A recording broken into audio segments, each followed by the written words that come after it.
Look around you. What do you see? A world of sleepwalking men, men built for use, not for power, crafted to be convenient, compliant, and kind, the reliable fixture, the perpetual problem solver for everyone. Except himself, your father. He likely taught you a gospel of decency. Work hard, be honest, respect others, a noble script for a fairy tale. But did he teach you the forbidden grammar of dominance? Did he reveal that constant availability is a scent of desperation, that emotional control is the chasm between a king and a court jester? Of course not. He couldn't. He was a product of the same systematic softening. Raised for survival, not sovereignty, trained to fit in, not to fracture the mold. He passed down a manual for mediocrity, how to get by, not how to get everything. Let's speak the unspeakable. The world devours softness.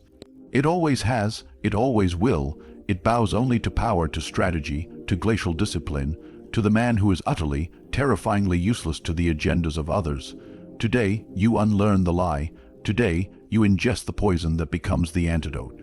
This isn't criticism of the man who raised you.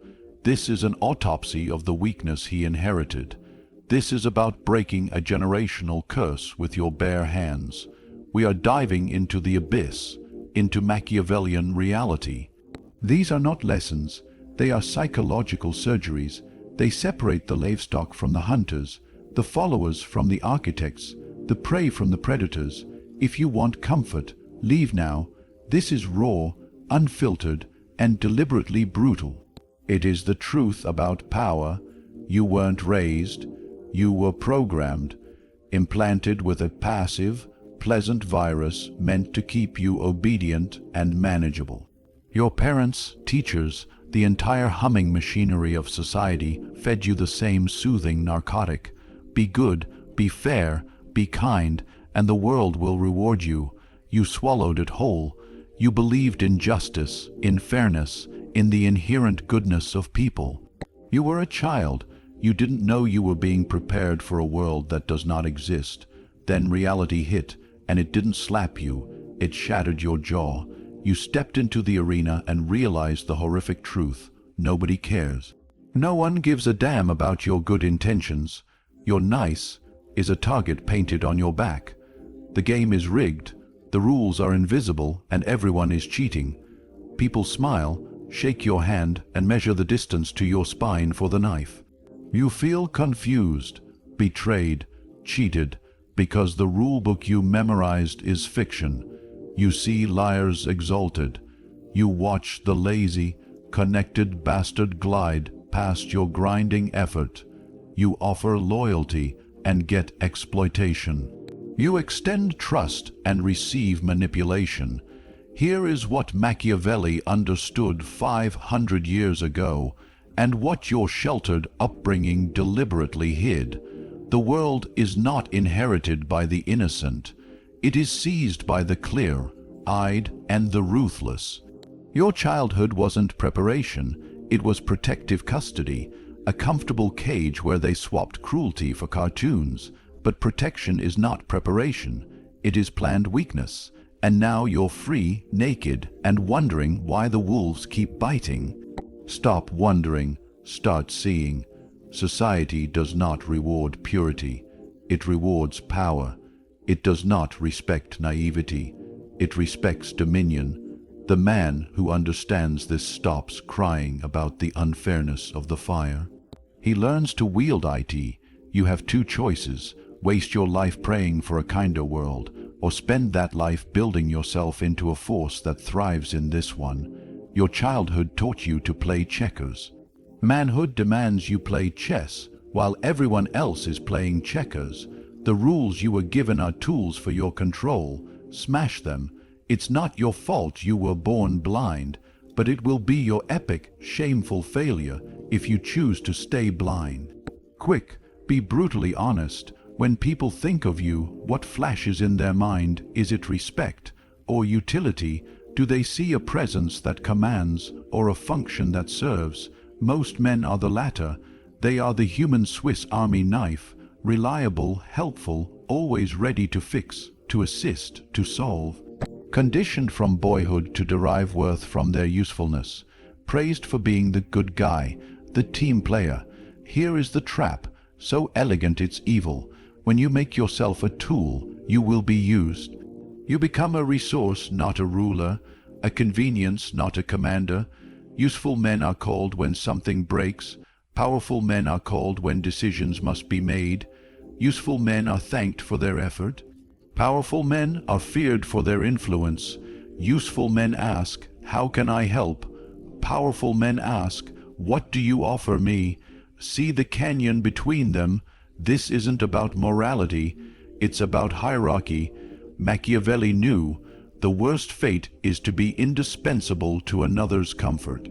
It makes you predictable, expendable, forgotten. Think of the people in your life, the ones who only call when they need something, who vanish when you bleed. They don't see a man, they see a function. And as long as you perform it, you will never be respected.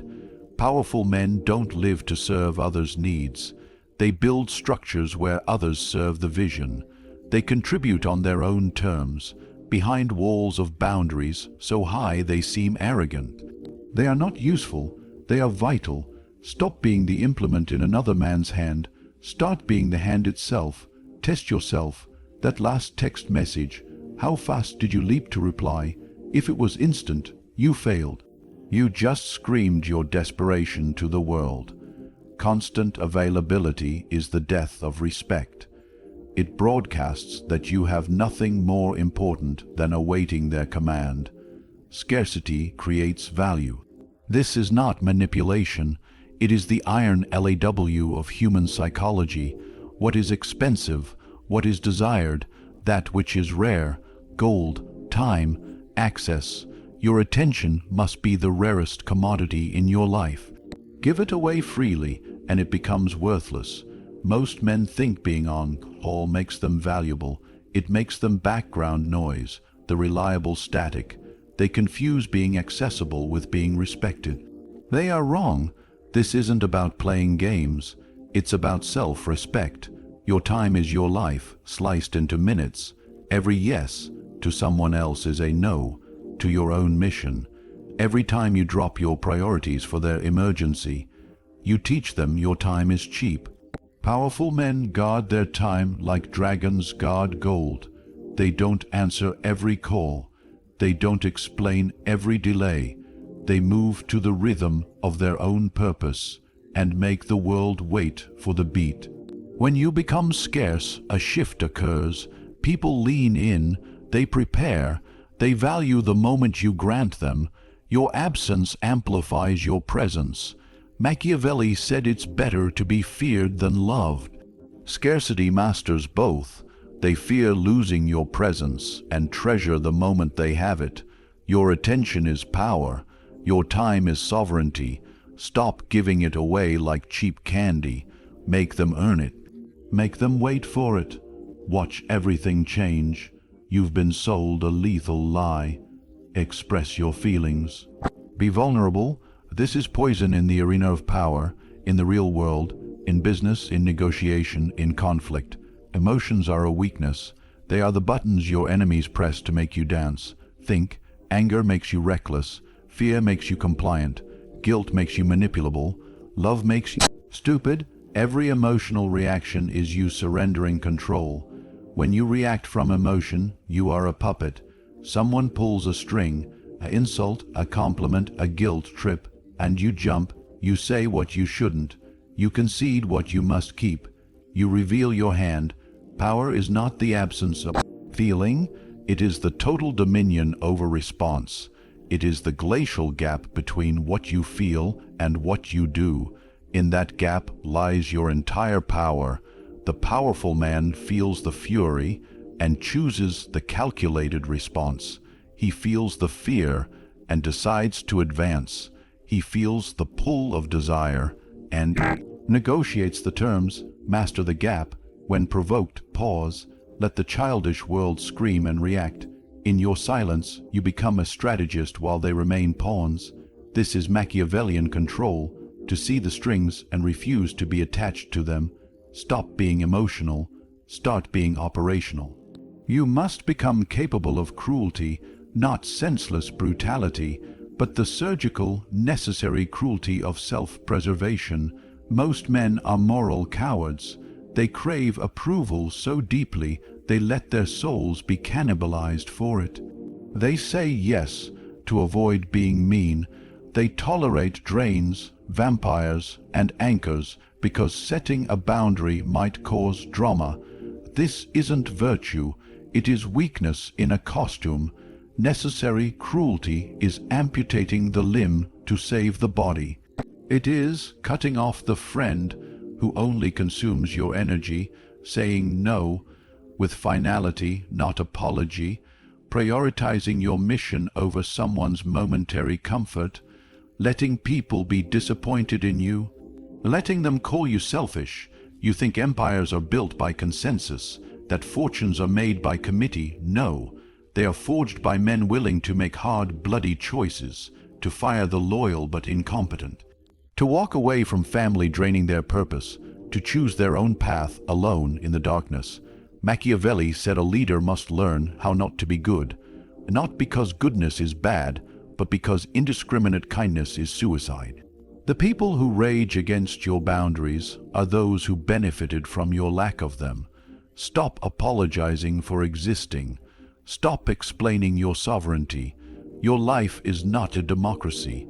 It is a kingdom, and you must be its ruthless monarch. Kindness is a luxury you can only afford from a position of overwhelming strength. Until then, protect your path with vicious intent. How many of your dreams are gathering dust, waiting for permission? How many decisions have you stalled, seeking a committee's approval? If the answer isn't zero, you are not a man, you are a pet. Most men live in a prison built from other people's opinions, parents, partners, peers, society. They shape their lives to fit a picture they never chose. They seek acceptance from people whose lives are cautionary tales. This is the great surrender, trading your autonomy for their approval. And approval is a currency that inflates to worthlessness the moment you need it. Powerful men do not ask for permission. They do not seek validation. They decide, they act. They would rather fail spectacularly on their own terms than succeed pathetically on someone else's. Machiavelli warned, the ruler who depends on the goodwill of others builds his castle on quicks, and that goodwill always vanishes. The only foundation is self-trust, your judgment, your vision. Stop waiting for applause. Stop needing a co-sign on your life. The moment you internalize that you alone bear the consequences, you alone wield the authority, that is the moment you become untradeable, untrappable, uncontrollable. What kills value? Not hatred, familiarity, overexposure. When you are always there, always available, you become part of the furniture, expected, unremarkable. People desire what is just beyond their grasp. It is the core of want, your time, your attention, your presence. They must be fortified, not freely given. Most men are an open book, a public park. No mystery, no gates, no guards. They explain, they share, they are perpetually accessible. Then they wonder why they feel drained and disrespected. Powerful men are fortresses. They have drawbridges. They have gates. Not everyone gets an audience. Not every request merits a response. They understand that mystery is power. That when people cannot fully map you, they must respect you. This isn't about being aloof. It's about being intentional. Your energy is finite. Your focus is sacred. Stop letting every passer-by drink from your well. Guard your inner world. Protect your time. Be so selective with your presence that when you grant it, it is an event, not an expectation. You have been fooled. You think the loudest man wins. You think talking is power. You are wrong. Silence is the ultimate power. Presence is control. The man who truly owns the room is often the one who hasn't spoken. He lets the nervous, the insecure, The weak fill the void with their fragility. Talking too much is a hemorrhage of power. It reveals your hand, your insecurities, your need to be validated. Silence is strength. It creates tension. It forces others to project, to wonder, to reveal themselves. In negotiation, the first to speak loses. In conflict, the first to anger loses. In strategy, the first to reveal their plan loses. Powerful men master the pause. They listen, they observe. They speak only to deliver a verdict, not to participate in the noise. Your presence, your calm, still, unshakable energy, can dominate a space more than any rant. Work on it. Cultivate a silence that is heavy, potent, and feared. Let them chatter. You command. The most dangerous man is not the strongest in the pack. He is the one who does not need the pack, the man who is complete, whole, and formidable alone. Most men are terrified of solitude. They flee from silence with noise, from self-reflection with distraction. They need constant validation, connection, and approval like a drug. This makes them pathetically easy to control, threaten their social standing, and they fold. The powerful man craves solitude. He guards it. In the silent chambers of his own mind, he forges his clarity, his resolve, his unbreakable will. He builds a mental fortress no external force can breach. Solitude is not loneliness. Loneliness is the poverty of needing others. Solitude is the riches of needing only yourself. It is where you deprogram the lies, build your philosophy, and plan your conquests, free from the static of the crowd. A man who is comfortable in total isolation is a man who cannot be manipulated, coerced, or blackmailed. What lever can you pull? He has already released all attachments. He is free. Embrace the alone. It is your forge. Here is the final, brutal step. That old version of you, the people pleaser, the approval seeker, the nice guy, he must die. You must look at that weakling in the mirror and put a bullet between his eyes. You cannot carry that corpse into your new life. It will rot, and it will infect everything. Every legendary man has committed this murder. He has looked at the former version, the broke, the weak, the scared, thanked it for its service, and buried it. Then, from the ashes, he built something harder, sharper, real. Machiavelli said the ruler must adapt his nature to the times. This is that, taken to its logical, violent extreme. Kill what holds you back. What needs to die? The part that fears judgment, execute it. The reflex to say yes. Strangle it. The tolerance for disrespect. Burn it, the emotional puppet. Sever its strings. This is not reinvention. This is rebirth through destruction. Tear down the museum of your past weaknesses. Build a fortress of disciplined strength on the empty lot. The world does not pause. Evolution is not a request. Adapt or perish. Transform or be erased. You stand at the cliff's edge. Behind you lies the warm, dimly lit cave of your old life, the familiar ache of mediocrity, the comfortable chains of approval, seeking the soothing lullaby of excuses.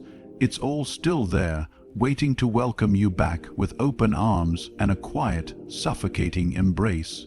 Do not turn around. Before you lies the abyss, not an empty void, but a forging ground, a landscape of pure potential, sculpted by gale, force winds of your own will. It is terrifying because it is real. It is brutal because it is true. It is yours, but you must seize it in bloody hands. This is the moment of psychological divorce. You are severing the covenant you had with weakness. The papers are in front of you. The pen is in your hand. Sign in your own blood. The 10 lessons are not a checklist. They are a systemic overhaul of your very operating system. To implement one without the others is to build a castle on a foundation of sand. You cannot be scarce but emotionally reactive. You cannot be autonomous but still desperate for approval. The architecture must be complete, or it will collapse under the first real storm. This is where boys freeze. This is where most men, the useful, the nice, the dependable, hesitate, shuffle their feet, and slowly back away from the edge, muttering about balance and extremes. They return to the cave. They will die there, soft and full of regret. You will not. You have felt the shock of the truth. You've seen the skeletal frame of real power stripped of its pretty lies. Now you must do the one thing your entire life has conditioned you not to do. Commit to the monstrous version of yourself. Transformation is not an event. It is a daily execution. Every morning you will wake up and the ghost of your old self will be there, whispering. It will urge you to check the likes, to answer that text immediately, to avoid the difficult conversation, to seek the easy approval. Your job is to take that ghost out back and shoot it every single day. This is the grind they never tell you about, not the grind of labor, but the grind of psychological warfare against your own conditioning. It will be exhausting. There will be days you fail, days you slip back into old, familiar weakness. On those days, you will not wallow. You will not flagellate yourself with guilt. That's just another trick of the old ghost. You will do this, acknowledge the lapse, analyze the trigger, and attack the next moment with twice the ferocity. Machiavelli didn't write The Prince for a ruler living in peace. He wrote it for a man surrounded by wolves, with a knife at his throat and a city to defend. That is your life. The wolves are mediocrity, complacency, and a society that profits from your docility. The knife is your own fading potential. The city is your sovereign future. You are at war. Start dressing for it. From this day forward, your life follows a new scripture. Consider these the unbreakable commandments of your new covenant. The first hour is sacred. The first waking hour does not belong to the world. It does not belong to news, to emails, to the chaos of others. It belongs to the forging of your mind, to planning, to strategizing, to lifting iron, to steeling your nerve.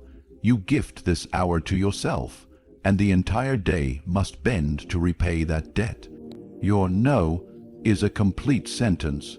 You will practice this until it vibrates in your bones.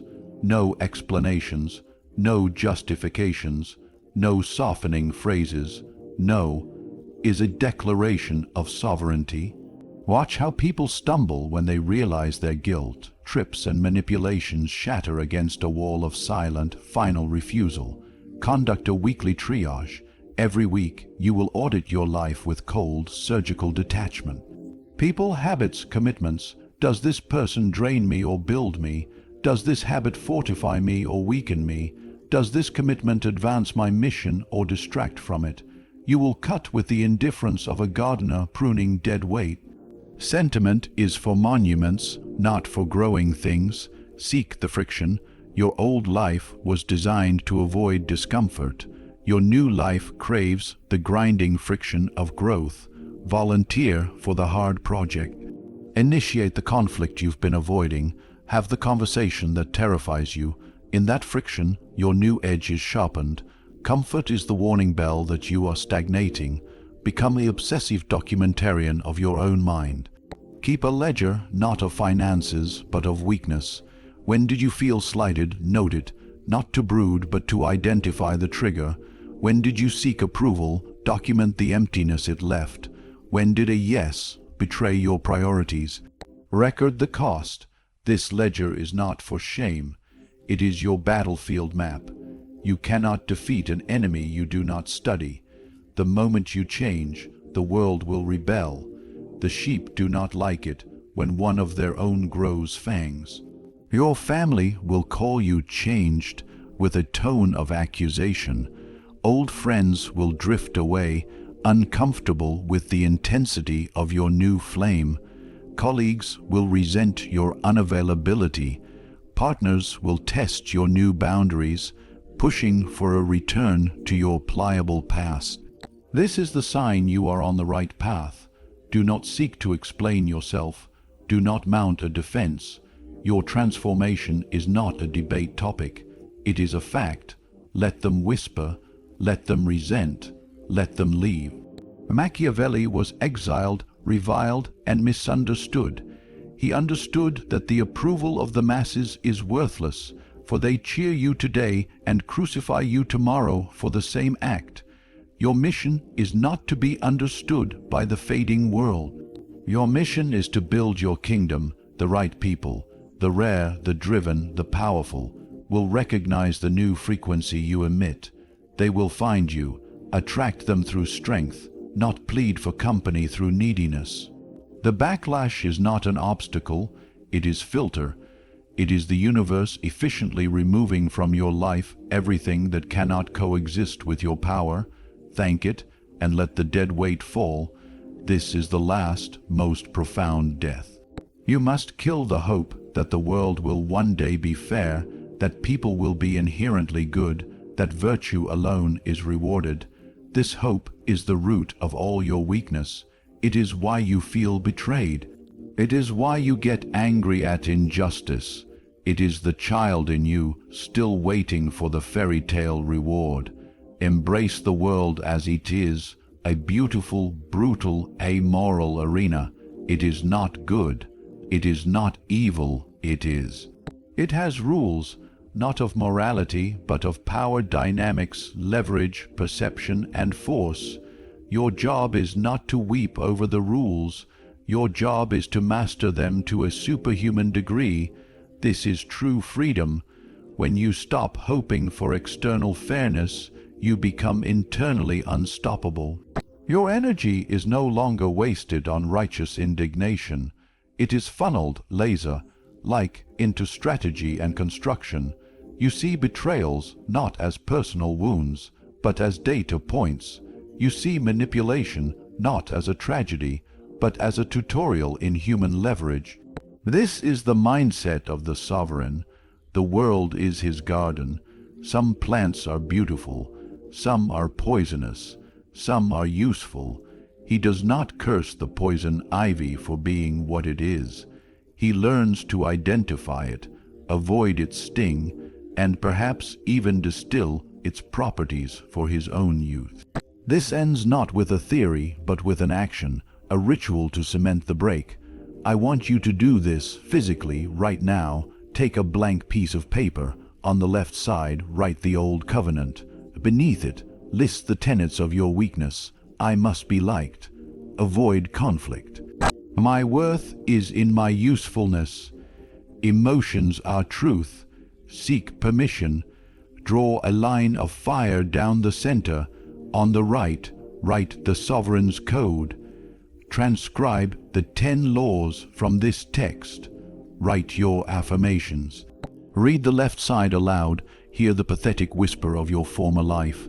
Then tear that habit off. Destroy it, burn it, shred it, make it cease to exist. Fold the right side, your sovereign's code. Place it in your wallet.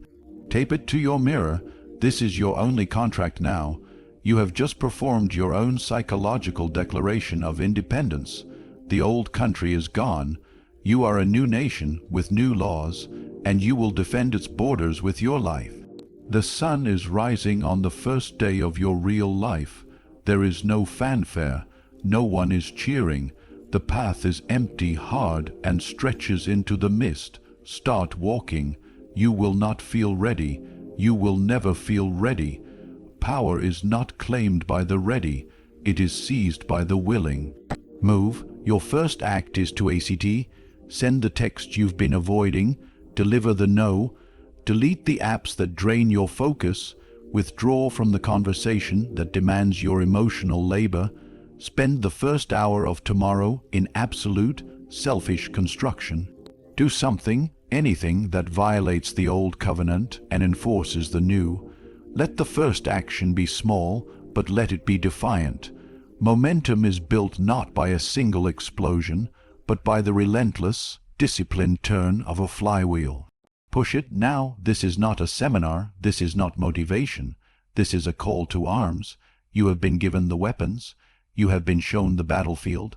You have been stripped of your excuses. The only question left is one of identity. Are you the man in the cave or the man on the cliff? Choose, then become. I will see you at the summit.